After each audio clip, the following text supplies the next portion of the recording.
Welcome to iChurch. Thanks for logging on and connecting tonight. Great to have you with us. And really look forward to being able to spend a few minutes together on the Word this evening. Hope that things are well with you.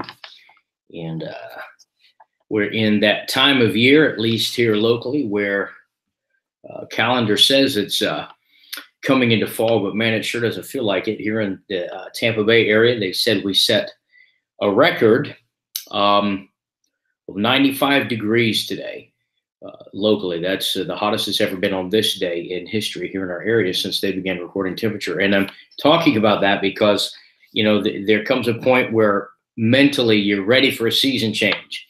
And as it is that way, you know, here in Florida, we don't get the seasons. Those of you that are viewing this from other parts of the country or across other countries actually that are in different climates where you actually get the season change, you anticipate it. Here in Florida, we are always hopeful, but in terms of actually experiencing it, we will probably have another month and a half of pretty hot, humid weather. But I use that simply as an example for where we're going to go this evening in our conversation, because you know you get to a place where in your journey of faith, you're like, I could use a change of seasons. God, I anticipate a change of season. I need a change of seasons. You know, so we're going to talk about that a little bit this evening. And part of the challenge is, you know, here for, I don't know about my other fellow Floridians and our Metro Life family members that watching this right now, if you could give me an amen where you are, perhaps you know what I'm talking about. It's like, okay, the calendar is moving toward mid-September. And I want a season change. I'm hopeful that you know, some of the humidity is going to go and some of the heat's going to eliminate it, and we get a little bit of a cold front. But there's you know, those of us that have been here for a little bit, we know it's not happening anytime soon. And so there's a little bit of having to pace yourself.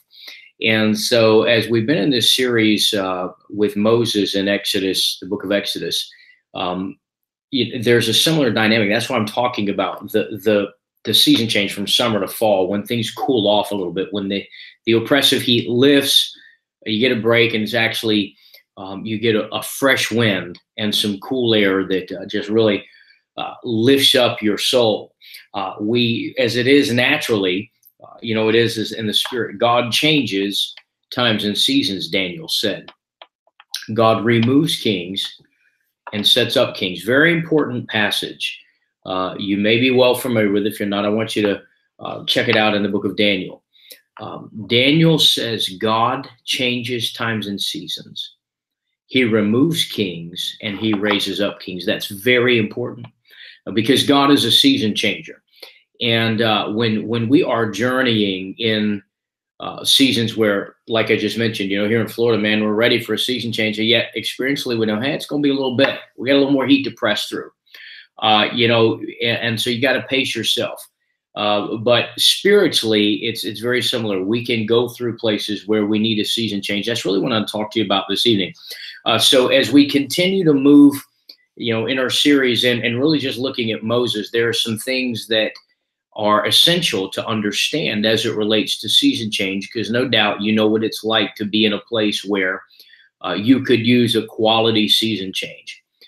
So I'm going to declare to you what Daniel said, just as really a focal point in our time together, in our conversation for the next few minutes, because it's very important. It is both a principle. It's a principle of the kingdom. And it's important to understand, too, the context. You know, every text needs to be looked at and evaluated in the scriptures in light of its context. So let me remind you, when Daniel says God changes times and seasons, he's saying that to a pagan king in a pagan culture, Babylon, Nebuchadnezzar. That's the context. He's not saying it to church folk. He's not saying it to save people. He's talking about God shifting affairs. Now, not to get technical or deep, but I want to draw some parallels and bring it back to Moses and bring it home to you, because what I'm talking about right now, what Daniel says, is a it's a kingdom principle. There are also some, I don't want to overuse the word prophetic, but I mean prophetic in the sense of the timing of God and what God is saying. Because when you're like a Moses and you've been striving and contending, and you're in a place where your context is, you feel like you could use a season change and you're tired, maybe you are disappointed, frustrated, and you're continuing to persevere. You're continuing to, as it were, keep your father-in-law's sheep. You're doing your thing where you are. It's not, it's you're in your gotta be, but not your wanna be. You know what I mean by that? There's a want to be in you. So if I even backtrack for a moment and ask you, what is your want to be? Where do you want to be? And is where you are at this season in your life your got to be or your want to be? Are you where you want to be? Or are you in a place where you just know you got to be right now while you're moving toward the place where you want to be? Moses, in his context, had really given up in terms of when God shows up in the burning bush. Moses really begins to converse with God out of a sense of, God, I gave up on that. It was too painful. I don't want to go back there. And so I'm okay with where I am. I used to struggle with the fact that I was settling, but now I'm cool with where I've settled. But in a previous season, because, let's just be real for a minute, disappointment will take you somewhere you do not want to be. And it's really, really important to recognize that there's a want to be in us, and then a got to be. And there's this wrestling. That really is a Midian. Seasoned spiritual Midians, emotional Midians, psychological, internal Midians, where we're where we gotta be, we're not where we want to be. Life has taken a twist or a turn. Our journey of faith, God has required because of things He is setting up to do with you long term.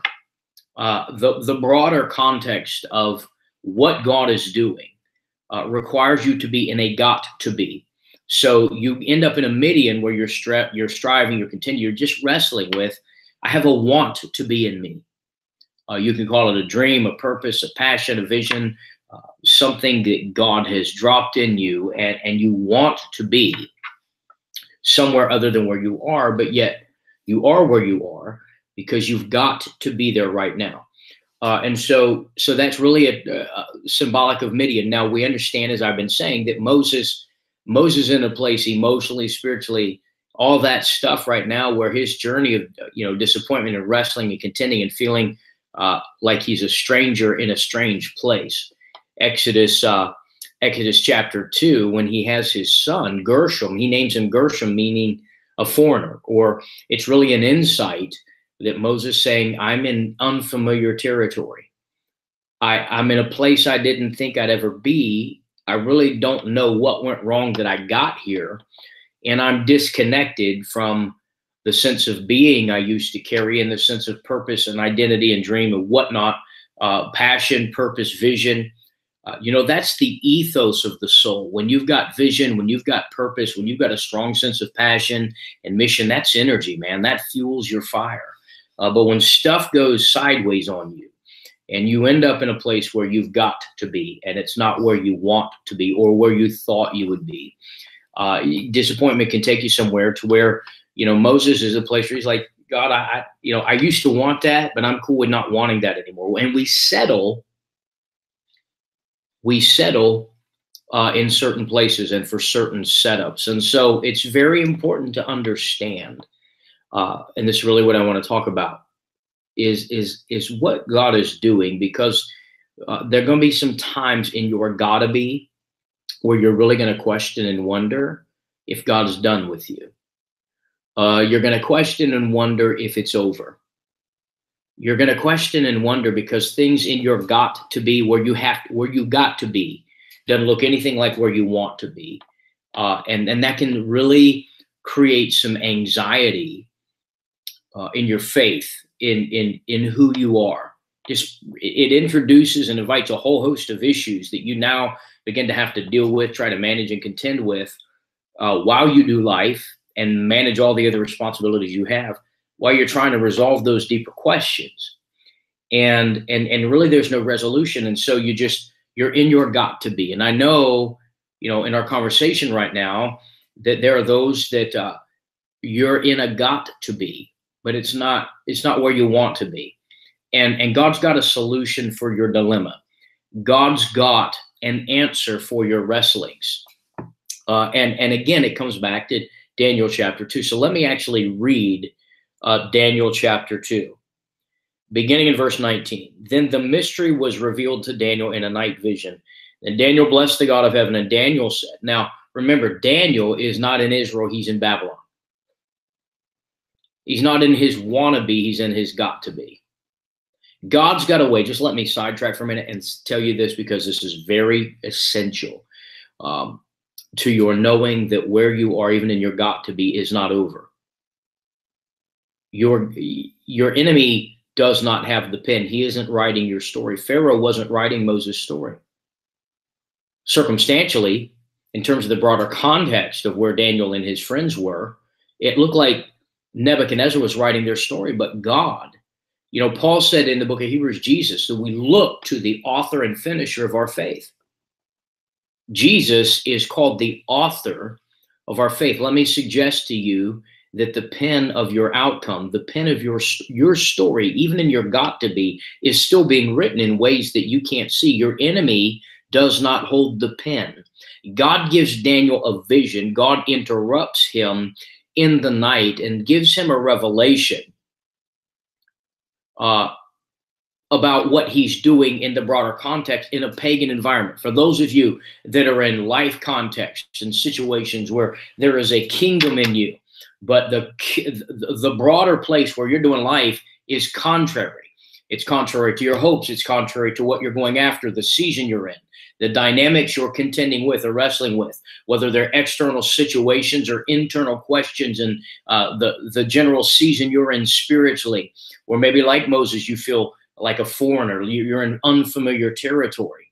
You're in a place you've never been, and you're not quite sure how you handle it. And you're wrestling with coming to grips with your got to be. And Daniel gets an insight. And here's what he says. Let the name of God be blessed forever and ever, for wisdom and power belong to him. It is he who changes times and seasons. Now, let me say this is very important. The context of that revelation, which is a revelation of kingdom principles. It is kingdom principles and revelation that are governing your times and seasons. Your enemy does not have the pen of your story. Now, you may be in a Midian. There may be some stuff that you're processing that have you in your got to be. But let me suggest to you that there is a dimension where in the journey where God moves you from got to be to want to be, because he changes times and seasons. And so if you've ever wrestled with trying to change a season, you understand what I'm talking about. Moses doesn't know this. Daniel doesn't know it, but he gets the revelation. And his revelation, and it's very important as believers and members, sons and daughters of the kingdom, it's very important to remember that in the kingdom, God moves in revelation, not information. Information is important. Don't get me wrong. Please hear what I'm saying. But when God wants to move, he moves through revelation. There is a revelation here that Daniel is receiving from God, where God is saying, I'm going to deal with the broader context, the purpose and destiny of my people, the pen of their story. The history that is yet to be written is not in their hand of Nebuchadnezzar. It's not in the hand of their enemies. I'm going to use their enemies, but their enemies think they have the pen. I'm actually using their enemy as a pen to write their story. Did you hear what I just said? Your enemy doesn't hold the pen to your story. God converts that enemy so that your enemy becomes a pen in the hand of God as God writes your story. So your gotta be and your want to be, the disconnect between the two, and you feel like you're in an unfamiliar territory and you don't know how to handle and process that and what to do. Here's what Daniel says. God shows up and changes times and seasons. And not only does he change times and seasons, but watch this, he moves kings out of the way and replaces them. It is as though God opens the veil to how the kingdom works, how God's order works. And he's saying to us through Daniel, here's what I need you to know. When you feel like you're in unfamiliar territory and you don't know if you can ever reach your want to be because you've got enemies that are blocking you, that are hindering you, that are resisting you. Remember, Moses didn't run to Midian because he wanted to. He ran to Midian because Pharaoh was pursuing him. And in Exodus chapter 4, verse 25, when God is building Moses' confidence, he's giving him his mission. He is commissioning him supernaturally with miraculous power and divine authority. One of the things God does is he speaks revelation to the fears that are holding Moses back in his core. And in Exodus 4:25, God says to him, the men, go back to Egypt. The men who wanted to kill you are dead. The men who wanted to kill you are dead. So let me take what Daniel says in Daniel 2, the revelation of the times and seasons, your times and seasons, our times and seasons, being in the hand of God, and God bridging that gap through season change to move us from our gotta be to our wanna be. And just let me divert for a moment. Even those who are like Moses, where he's like, I don't even want that anymore. I've been through too much hell. I don't need that in my life. I'm cool keeping these sheep. I've built a life here. My dream cost me too much back then. I got too much that I'm wrestling with. It didn't work out. I don't have the emotional capital to go back there. I don't even know that I'm willing to risk to dream again because it's cost me too much. There are sometimes we can get to that place. That's what a Midian is.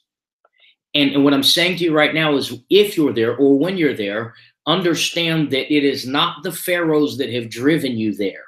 It's not the unexpected shifts or opposition or warfare or failure or whatever happened that moved you into your present gotta be. Your present reality is a gotta be that looks nothing like your want to be.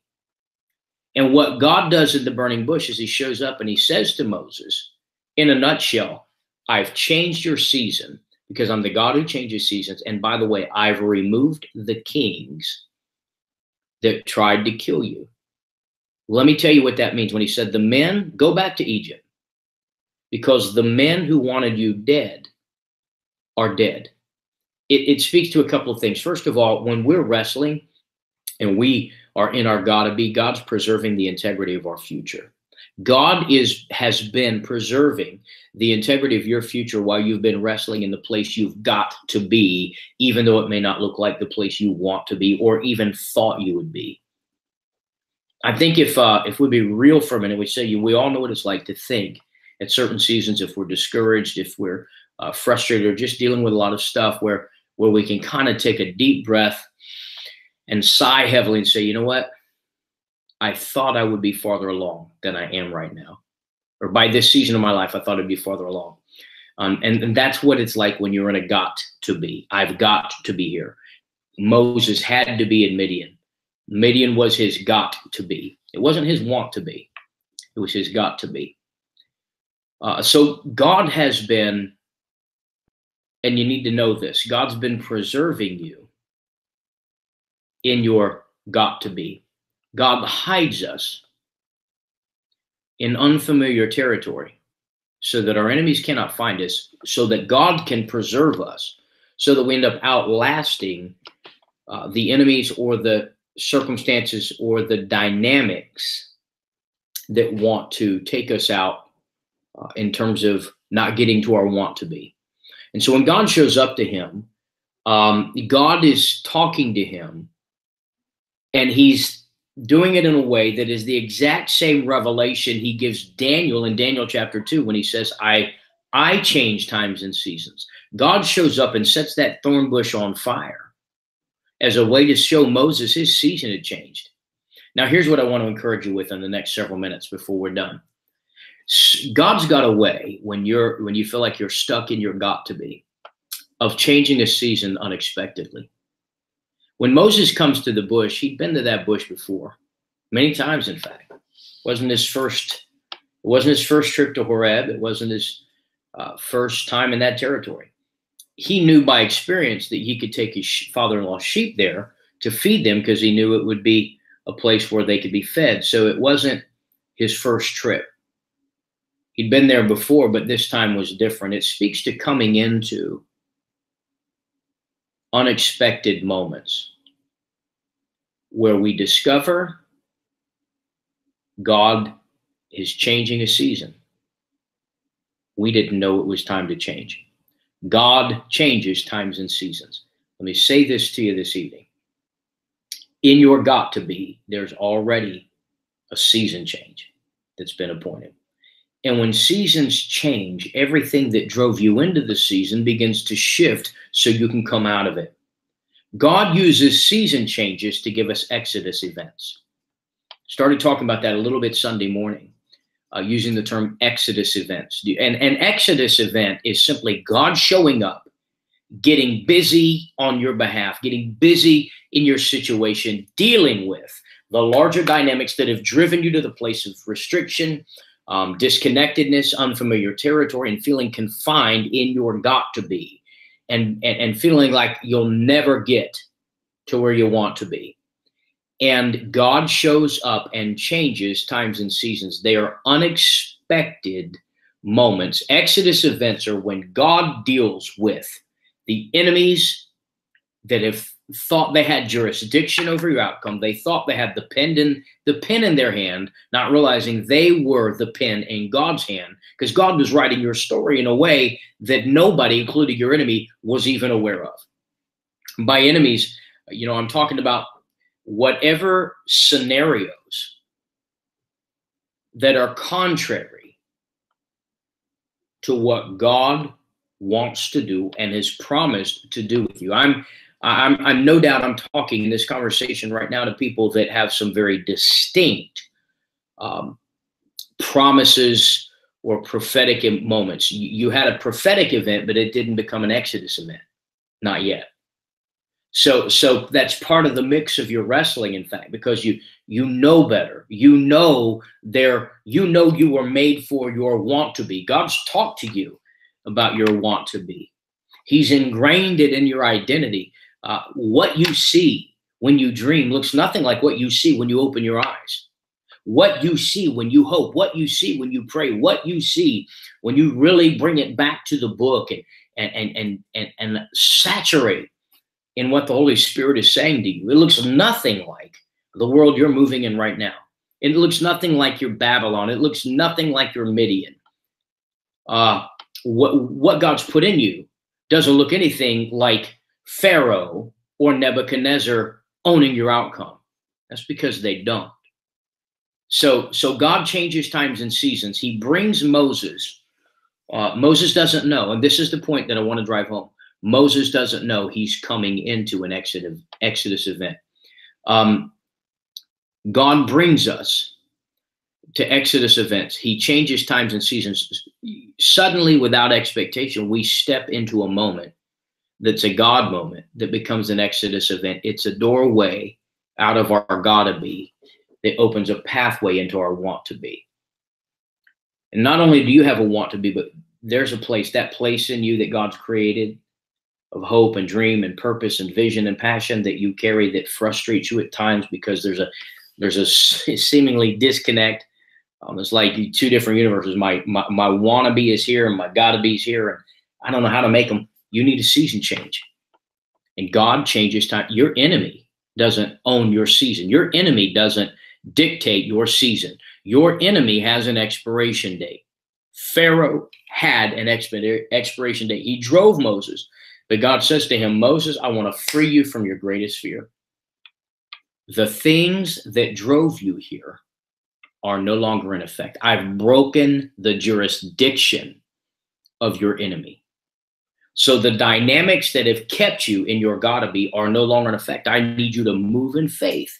I need you to rise up and move. I'm giving you, I've created a door of an Exodus event. So I'm going to give you just a couple of things. The first of which is that because God changes times and seasons, he removes kings and raises up kings. Remember, God said all the men.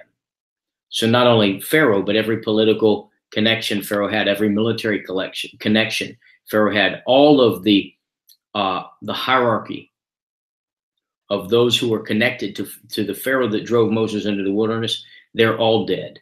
While you've been in your gotta be, some things have been dying while God's been preserving you in that hiding place of sorts. Some seasons have reached their conclusions. Some enemies and some issues have met their moment, their expiration date. You've outlasted some strong adversaries. You just don't know it.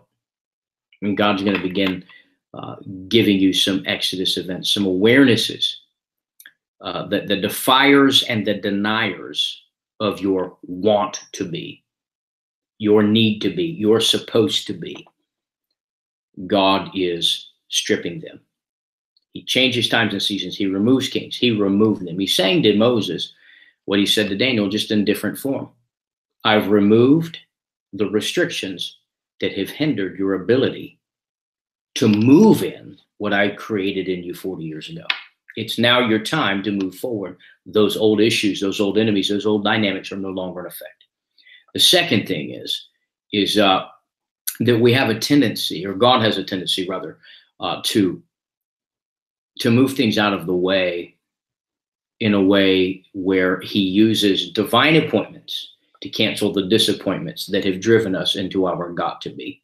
When you're in a got to be, I've got to be here. Don't want to be here, but I've got to be here for now. This is just where I am. When you're there, it's important to recognize God uses divine appointments that you don't know you have. Now, when God gives you a prophetic word, I mentioned a moment ago, there those that carry that. You carry knowing, you carry vision, direction. You have a promise. You have multiple promises. They were so profound when God released them, revealed them in you, that you could take us to the moment, the date, the time. You know what you were wearing. You know where you were, who you were with, what was going on. It's seared and sealed by the Holy Spirit in your memory bank.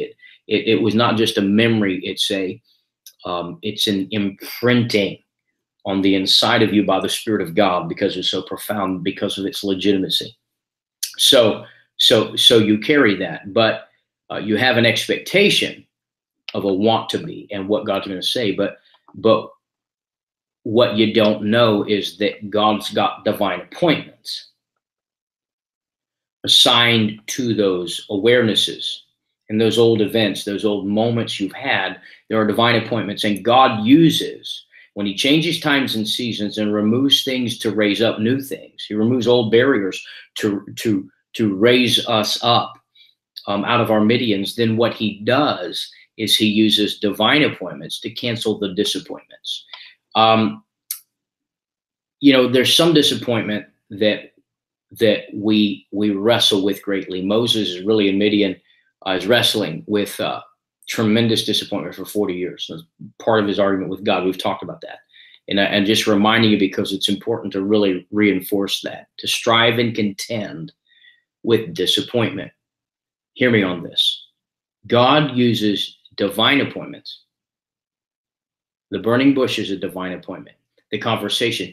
Because, see, Moses is not pursuing God. I know we know that, but I really think it's important as we talk about this to look at that. Moses isn't in a prayer season. He's not in a fasting season. He's not chasing God. For all biblical evidence, it doesn't look like any of that's on his radar. God showed up. You see, Exodus events happen because God shows up to let us know we've got divine appointments we weren't aware of. And watch this. God uses divine appointments to cancel. What I mean by cancel is not, he doesn't necessarily undo what happened, but he recovers you in a way that you can move forward, so that the disappointment gets swallowed up in the goodness of forward movement. It's very similar to Jeremiah 29:11. God said, I know the plans I have for you. Plans to do you good and not harm you, to give you a future and a hope. It is what God says to Israel through the prophet Joel in Joel 2 when he says, I'm going to make up for you. I'm going to make up for the years of loss. I'm going to make up. You can't get time back, but what I do is you move forward. It's going to swallow up the disappointments and the losses you've been through, so that not only do I reposition where from your got to be to your want to be, but I recondition you in the process from the inside out. I'm not only repositioning you, Moses, I'm going to recondition you out of the disappointment. And you're not going to go back into Egypt, moving forward into your wannabe, still carrying the baggage of that drama. You're going to go forward focused. You're going to move forward empowered. I'm going to do some things in this divine appointment that cancel all of the disappointment you spent 4 decades wrestling with in a strange place. God uses disappointments, or God uses divine appointments rather, to cancel the disappointments we've been through. And the final thing simply is that God is resetting the boundaries in your life. When he says to him, so Daniel says he removes kings. The hindrances that have been producing the restrictions in your life, God said, I'm dealing with those. I'm going to shift the boundaries in your life. Pharaoh tried to block you. He's a type of, Pharaoh speaks to a lot of things, and perhaps at some point we'll talk about that in depth. But just on a practical level, a Pharaoh is a type of a denier and a defier. So if I asked you, for instance, what are the dynamics in your life that you've been butting up against? It's like you feel like you're trying to make progress or whatnot, and it's like there's this invisible wall or invisible boundary you can't seem to breach. And when it says God removes kings, and then he's reshaping your boundaries, he's enlarging your boundaries. Now think of the word boundary. It means, borders. It means territory. You are walled in. You're in a place. Boundaries. Anything within a boundary means it's confined or it's restricted to the larger boundaries. They are jurisdictions or spaces you can't step past. If you've ever been through a season of closed doors, you know what I'm talking about. You ever been in a place where circumstantially you keep wrestling with stuff and you can't break through it? You know what I'm talking about. There are boundaries. When God says through Daniel, I don't just change times and seasons, but I remove kings and raise up new ones, he's saying I shift boundaries. He says to Moses, the men that wanted you dead are dead. You've outlasted them. Your boundaries are gone. Think of the foundation. Boundaries. What's the beginning? There are 2 words in boundaries. The first word is bound. Boundaries bind you. They restrict you to a specific territory. The boundaries of that old season that drove Moses into Midian to begin with, that boundary became his got to be. But when God said, I remove that king, and you're no longer under that boundary, he's saying, I've released you from the territory. I'm moving you from your got to be to your want to be. Remember what you used to want. Remember what you used to ask me for. Remember what you used to pray about. Remember the passion, the vision, the drive that used to beat deep in you, Moses. I know it's cost you something, but I've enlarged your boundaries. I've removed the boundaries or the barriers that have bound you. Now move forward. Final thing I want to say, I think it's interesting. What does fire do? Now, God shows up in the form of fire. Out of all of the elements that God uses in the scripture, metaphorically, to talk to us about his power, his presence, his person, he uses fire. I think the interesting thing about the fire is fire burns things. Now, the bush is not consumed. There's a whole lot to be said about God reigniting the fire of purpose and the fire of vision and the fire of passion in Moses. He's going to get his fire back. But beyond that, I think it's God's way of saying, Moses, I've burned up the boundaries that have held you back. I've burned up the boundaries that have held you back. The bush hasn't burned, but in the broader picture, I've consumed Pharaoh so he could not kill you. and now you're free to go to your want to be. I've burned the boundaries of an old season, and now old passion is going to be reignited and burn in you. So the final thing I'm going to say, the places you're got to be, you're not going to burn up there. You're not going to burn out. You're going to burn again in the place of your want to be. God's changing the times and seasons. He's removing the jurisdictions of the things that have bound you. Your boundaries are shifting. Let me say this prophetically because it's very important. Our boundaries are shifting. Our boundaries are enlarging. There are divine appointments that are going to create Exodus events in your life, and you're going to move from your got to be to your want to be. And the only thing that's going to burn are the things that have held you bound. So honored and thankful to be able to share here with you on iChurch. Really appreciate our connection.